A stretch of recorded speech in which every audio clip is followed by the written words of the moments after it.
Okay, hello everyone. Now let's revise this again. Connectives, conjunction. So we use the conjunction for the word and. Okay, now this is the notation for conjunction. If we are having the two statement P and Q और वो हमें conjunction में बताना है, so this is how we represent P conjunction Q. Okay, so the condition for the truth value of conjunction is T conjunction T, then only it will be equal to T. मतलब हमारा ये दोनों भी statement अगर true है then only your resultant part will be true. Okay. Next जो हम लोग ने सेकेंड देखा था that was the disjunction. We use the disjunction for the word or. Okay, उसका नोटेशन ऐसे होता है. So if you are having the two statement p and q then the notation will be p disjunction q. This it will be in this form. Okay, और इसके लिए जो truth table का condition होता है डिसजंक्शन के लिए that is your both p and q both the statement has to be false then only your resultant part will be F.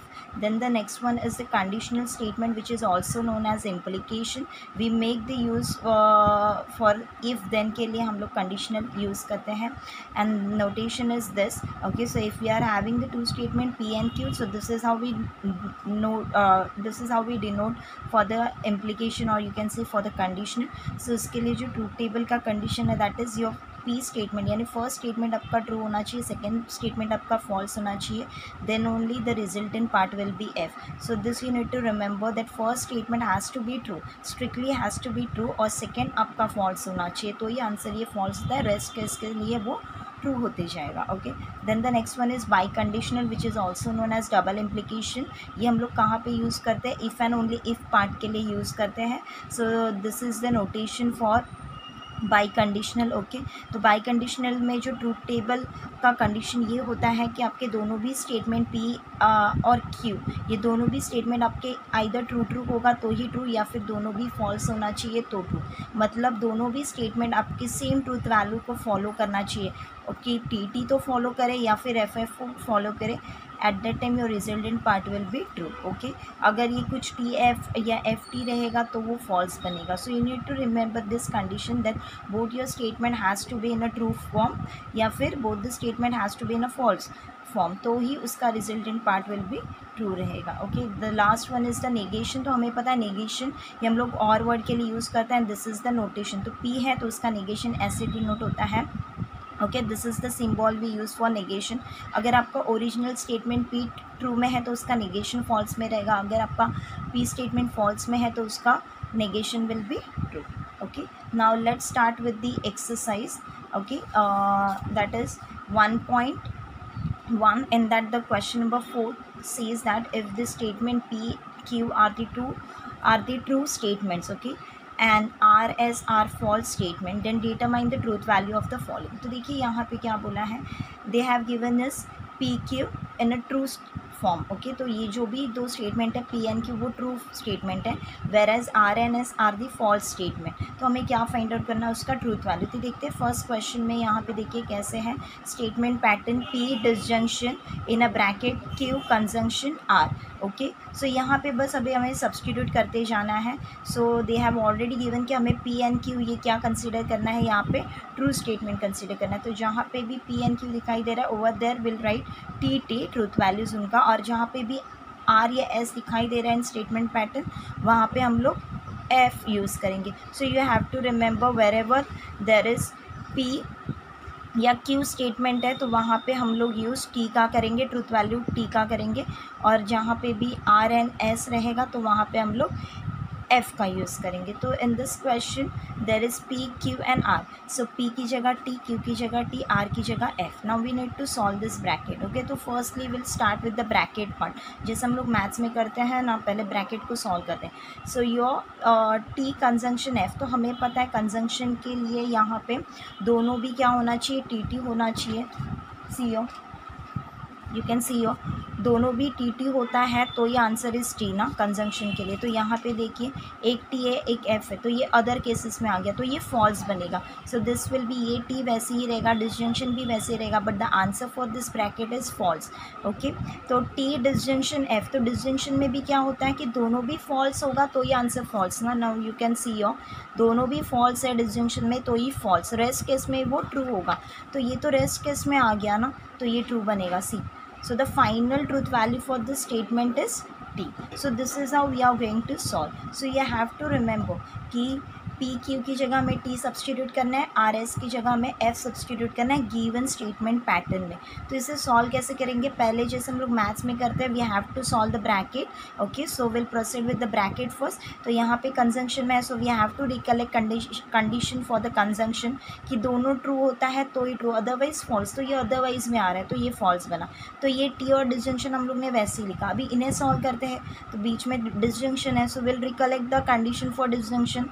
Disjunction में क्या होता है कि दोनों भी फॉल्स होगा तो ये आंसर फॉल्स होता है, तो ये अदर केस में आ गया तो ये ट्रू बना. So the truth value of this statement is g. So this is how we are going to solve. Let's move for the next sum. देखिए यहाँ पे नेक्स्ट सम क्या बोला है, P implies Q then disjunction R implies S. तो हमें पता है that we have to replace P and Q with T and F, correct ना.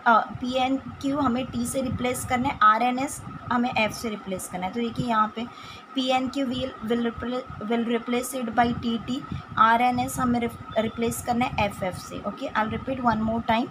In a question they have already specified that P and Q we have to consider it as a true statement. तो P and Q की जगह हम लोग T T substitute करेंगे, R and S की जगह हमें F F सब्सटीट्यूट करना है, because this is already given in a question, correct. So ये सब्सटीट्यूशन हो गया. अभी हमें ब्रैकेट को सॉल्व करना है. सो देखिए T इम्प्लाइज की T इम्प्लाइज T, तो इम्प्लीकेशन का अगर हम लोग कंडीशन याद करें तो पहला टी होना चाहिए, दूसरा एफ होगा, तो ये आंसर फॉल्स, अदरवाइज वो क्या होगा, ट्रू बनेगा. So I will show you one more time. यहाँ पे देखिए कंडीशन में यही होता है कि पहला टी होना चाहिए, दूसरा फॉल्स होगा तो ही आंसर फॉल्स ना. तो स्ट्रिक्टली पहला टी दूसरा एफ तो ही एफ, अदरवाइज ट्रू में जाएगा. तो यहाँ पे देखिए ये अदरवाइज में गया ना, तो यहाँ पे इसका ये ब्रैकेट का आंसर फॉल्स होगा, correct.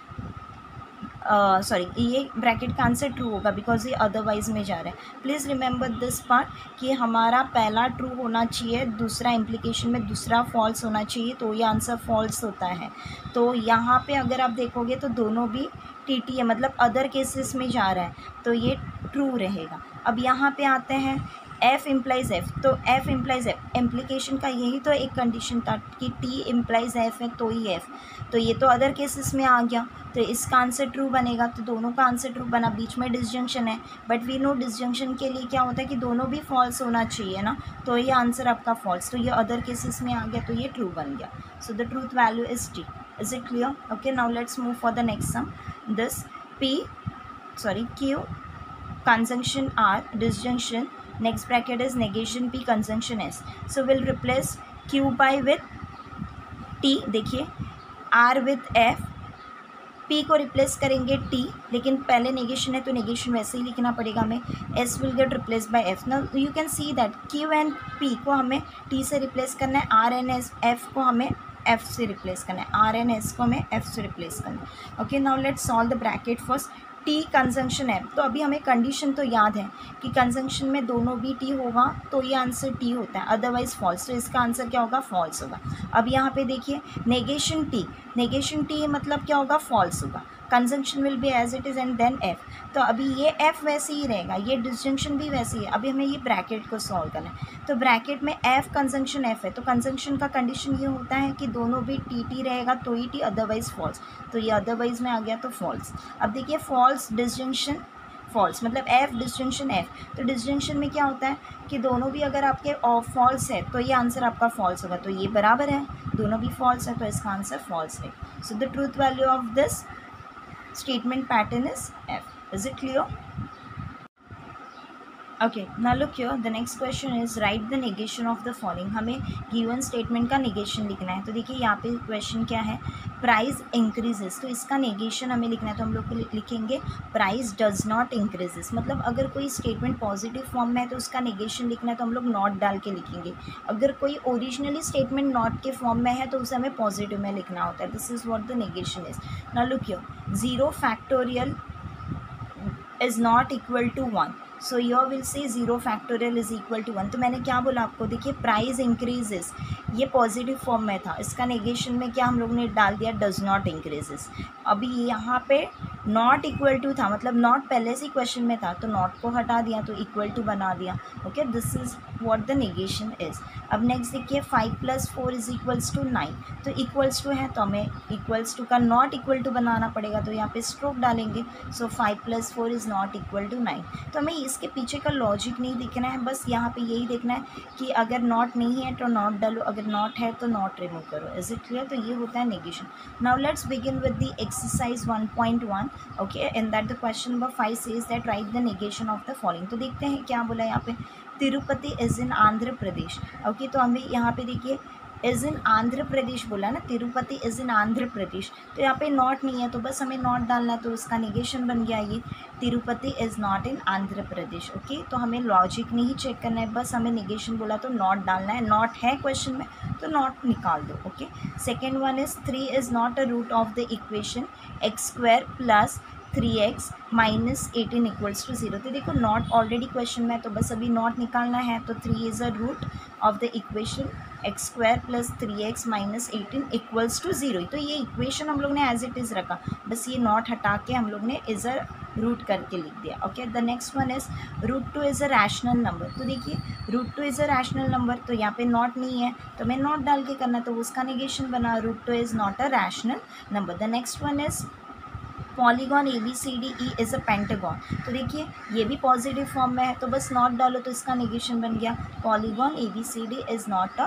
Pentagon. That's it. Last one is 7 + 3 is greater than 5 बोला है ना, तो 7 + 3 इज़ नॉट ग्रेटर देन 5, तो आपको यहाँ पे साइन नहीं चेंज करना है, आप सीधा यहाँ पे क्या करो, स्ट्रोक डाल दो। Okay, is it clear?